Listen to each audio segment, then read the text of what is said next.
Welcome you back to our next segment here on Making a Grade. It feels like, again, I've been away for a while, but I haven't. And I have a couple of tremendous guests and some really exciting things that we're doing in the school district. And I'm going to start, the bald-headed fellow.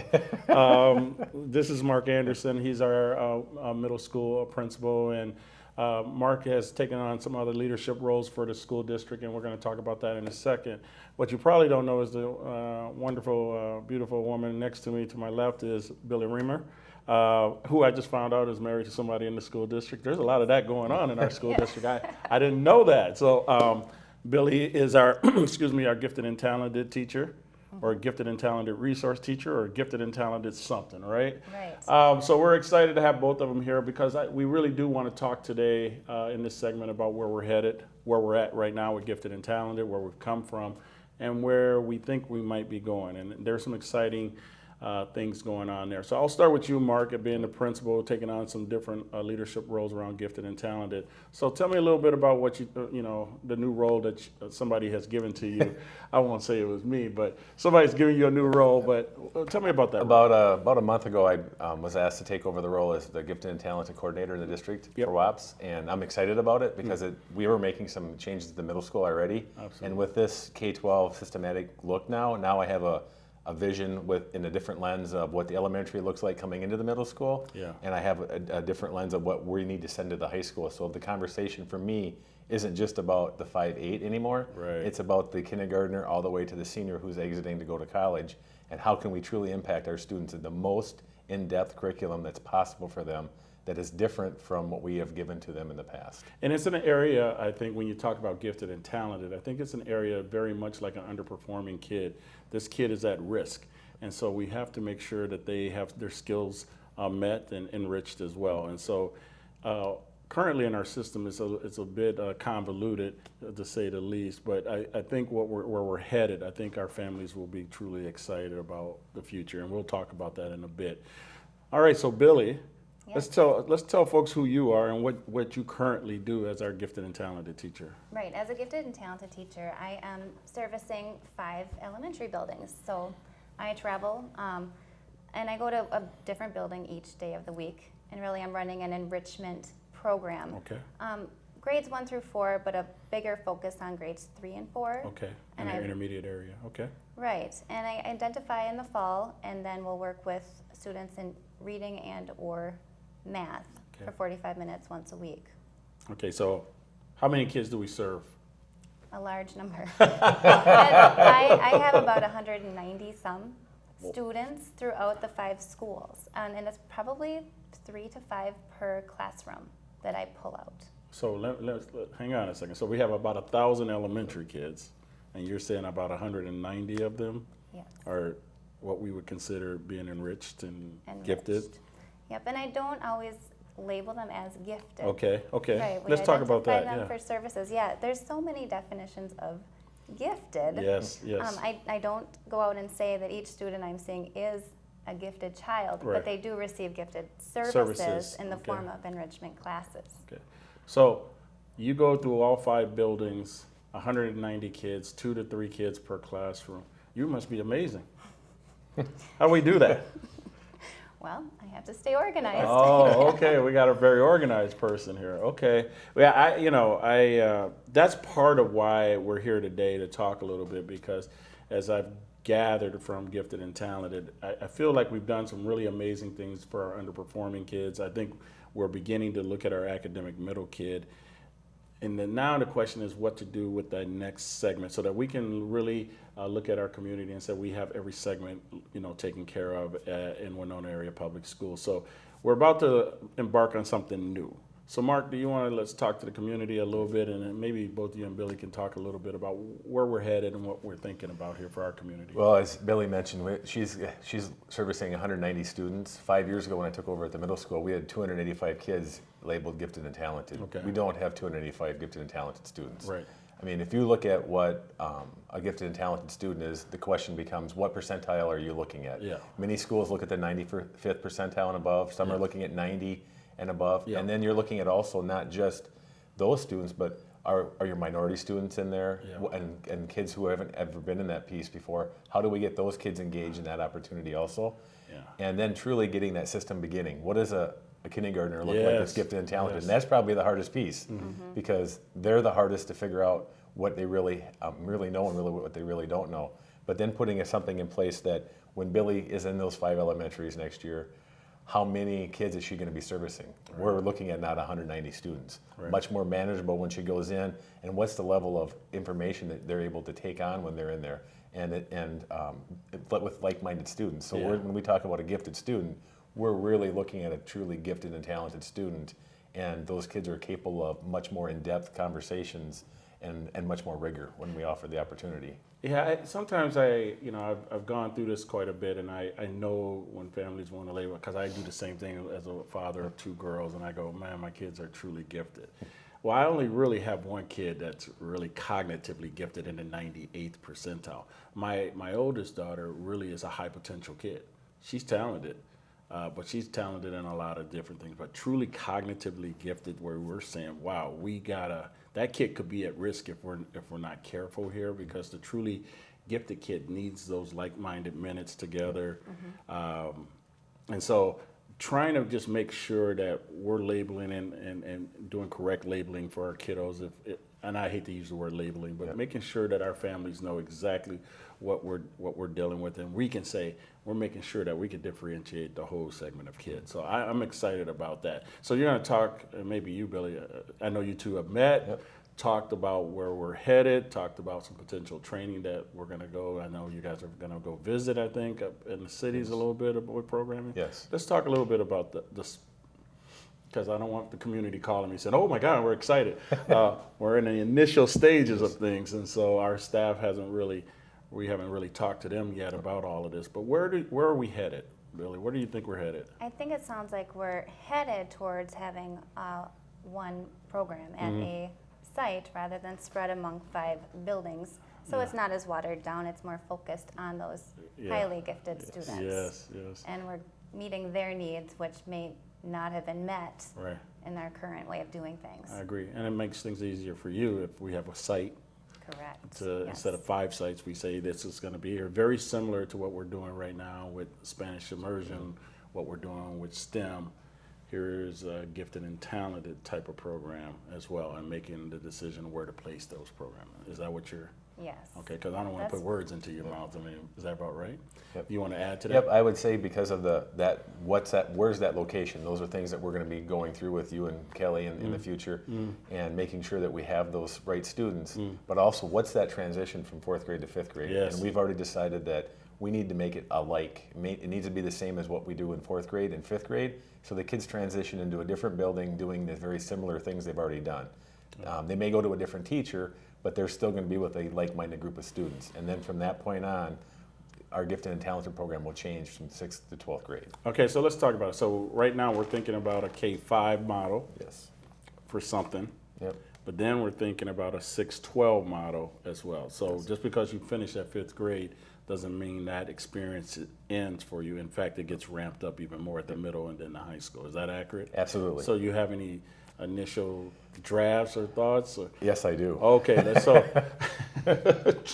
no, I'm telling you, don't be calling me community because we're in the initial stages. But let's talk about what this could potentially become. We haven't put down in documentation what the elementary will look like yet. Right. Those are things we want to go visit and see what those schools who are doing it really well look like. So then we can say what will Winona's need to be. Yep. But at the middle school, we have already had challenge courses. We're changing those names to honors. Right. And they've been in 7th and 8th grade. 5th grade, 6th grade math. But next year we're going to go it was just language arts and math. Now we're going to go language arts, social science, and all of it. All 4 cores are going to have honors. So 7, math, 8. science, social studies, and English. Yep, and math will have it 5, 8 because we've already got that in place. Social studies will have 6 through 8. They've asked, they feel it's important for 6th grade.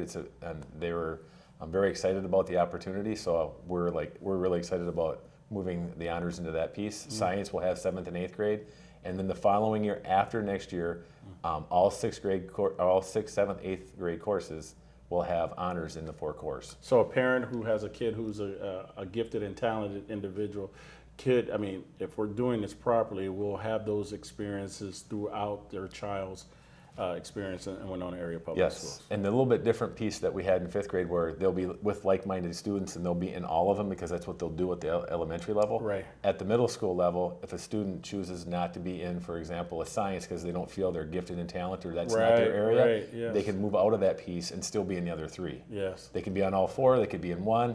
So there's a lot of opportunities for kids to focus on their area of expertise as they move through in the career building, especially during the 7th and 8th grade moving into the high school. That's a tremendous, somebody tremendous must have came up with some idea like that, but I digress. But Billie, before we're getting down towards the end of our segment, why is that important? Let's say if I'm thinking about an advanced placement class at the high school, why is it having a K-5 model, a 6-8 model? Why is that so important for a high school kid? I mean, why? Do you have any ideas why that's important? I think it's important just that they, I think a lot of students, if they're not challenged when they're at a young age, Right. will come into problems in the middle level or the high school level if all of a sudden things get hard. Oh, Yeah. I haven't done this before. Yes. And there can be social, emotional problems attached or Right. shutting down, things like that. Right. So I think it's really important to start meeting their needs as soon as you can. First of all, I feel bad. I just put you on the spot in front of everybody asking you that question, but you answered it as I do. I think for me, I don't want a kid entering high school and the first time they're having pacing, the first time they're having rigor, high rigor, is the high school. They should be having it all the way through elementary, through the middle, and then this is not a big deal when they're in an honors class, an AP class, a college in the school, or a concurrent class. That's not that big of a deal. But right now, I do sense that there's a dramatic shift for a high school kid, to go, oh my God, concurrent classes, and not having that rigor kind of built in. So there's some excitement to me with that. So what kind of timeline are we talking about? Any ideas or thoughts? Yes, we're obviously in the planning stages this year. We'll be testing students K-3 this year in the GOGAT. COGAT, yeah. Yep, and we'll have to make that decision on what that percentile looks like for us in the district on the gifted and talented student. Yeah. And then in the following year, we'll be having that conversation of where the site is and who are those teachers and what does that look like as they move from K-4 to 5th grade. So just one more thing that we're trying to get cleaned up and streamlined here. So I got about a minute, and usually in this last minute I ask each of my guests, is there anything you want to say to the community around gifted and talented that we haven't talked about? So I'll start with you since you've been the quiet one here. Oh, so. sure. No, I think I'm excited about it. Yeah. I hope we have the right tools in place to identify. I think Right. that's where it needs to start, Yes. especially when you're looking at really young ones. I think that's an important thing to look at. So I just want to make sure with the COGAT that Yes. we're screening all students and catching those that really are truly gifted. I totally agree. Mark? And I think the pacing piece for us of how we implement this is we purposely did this in the segments by year for each level, so it's not all at one time and we're not doing it poorly. We're going to do it right each year and build on that so when they move through the system it is appropriate for them. I do want parents and community members to know that gifted and talented doesn't mean more homework. That's right. It means more rigorous work and more in-depth work, and a lot of that should look very similar to what we do in other classrooms, but for them, appropriate for their abilities. Thank you, Mark. Thank you very much. That ends the first segment of Making It Great. I'll be back in a moment with our second segment. Thank you both for being here. Thank you. Thank you for having us. We chose HBC because they're a local company. They have a big audience in Winona, which is the geographic group that we're looking for. Mel is very easy to work with. She's genuinely concerned about how our money is being spent, and she does everything she can to make sure we get the most for our money. She takes care of us. So whenever there's a problem, which is rarely, I know that I can go to her and she's going to take care of it. To see how HBC advertising can help your company, call Melanie at 507-474-5802.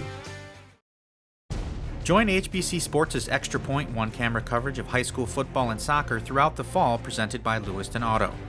In addition to our Football Night Crew broadcasts, Extra Point will bring you 8 games from the gridiron and 9 games from the pitch.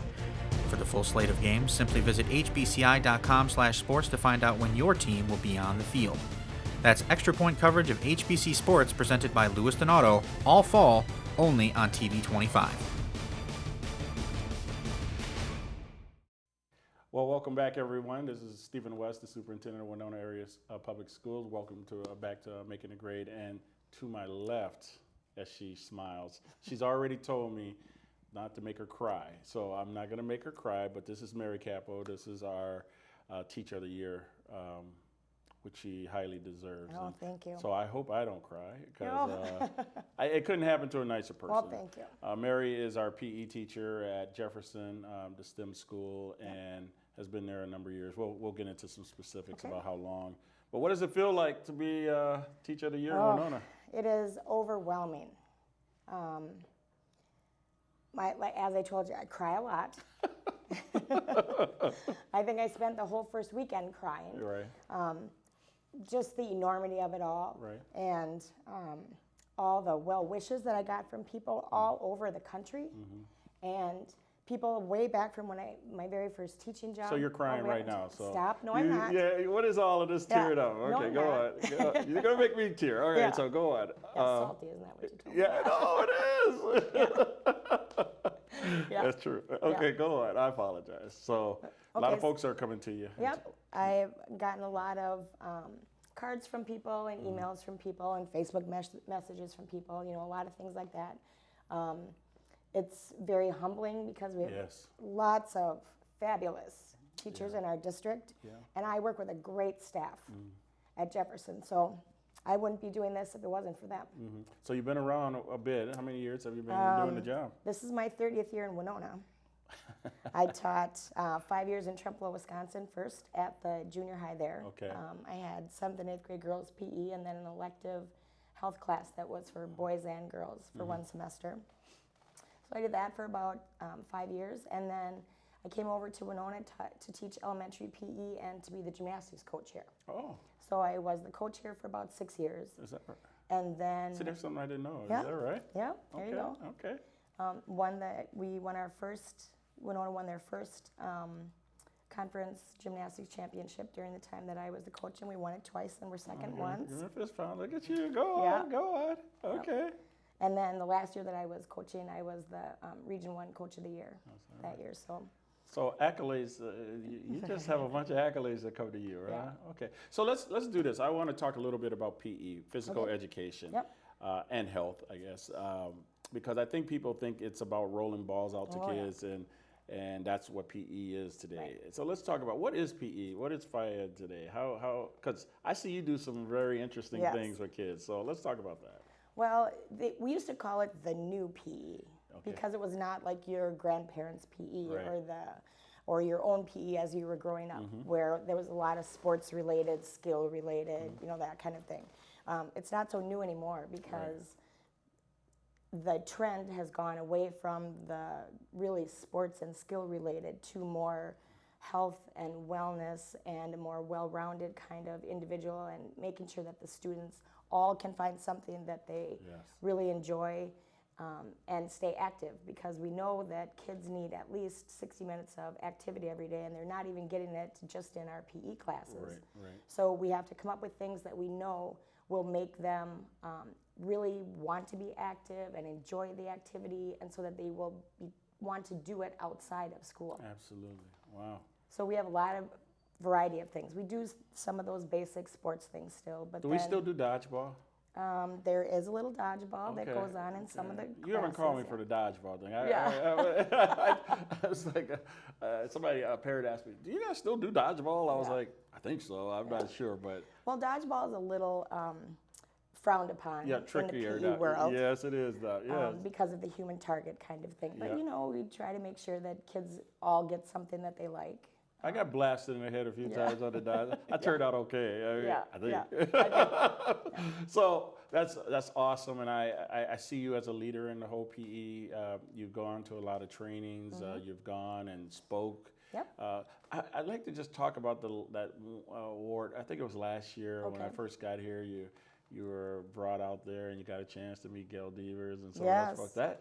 Talk a little bit about that. That's because it's not just people in our Winona area who have thought highly of you to give you the Teacher of the Year, but nationally, you're kind of big time. Yeah. Well, it was a really interesting situation because I've gone to the national conference a few times. I have been on the executive board of our state physical education board. And so through that, I got to do a lot of traveling. And so I met a lot of people and knew about several grants and things because of that. And so one of the grants that I had applied for was a training grant to learn how to do the updated Presidential Youth Fitness Program testing. Right. So it's a little different than the old President's Physical Fitness test that you used to have years and years and years ago. I do recall that. Yes. Yes. Okay. And so through that, they were asking if anybody wanted to come out and just kind of be a spokesperson kind of thing, and at the national conference in Seattle. And I really wanted to get out to Seattle. I was trying to find some way to get there. And so I applied to the as a best practice grant here. Yep. And while I was doing that, I also sent a little email about that. And then they contacted me back, and I figured that it was, sit on a little panel and answer a few questions about how I had implemented that. And it ended up being a 5-minute speech during one of the keynotes. Yeah. With a lot of people there. With a lot of people there, yeah, yes. Yeah. So it was really scary, Yeah. but really fun, and I'm really glad that I did that. So Wow.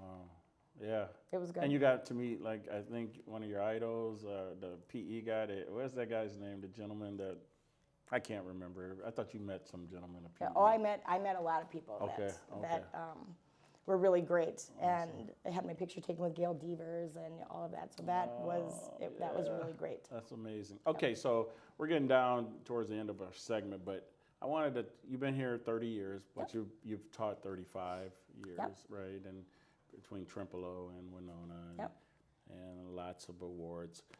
I want you to think back to your 5 fondest memories. Let's see if I can put you on the spot. Like, Okay.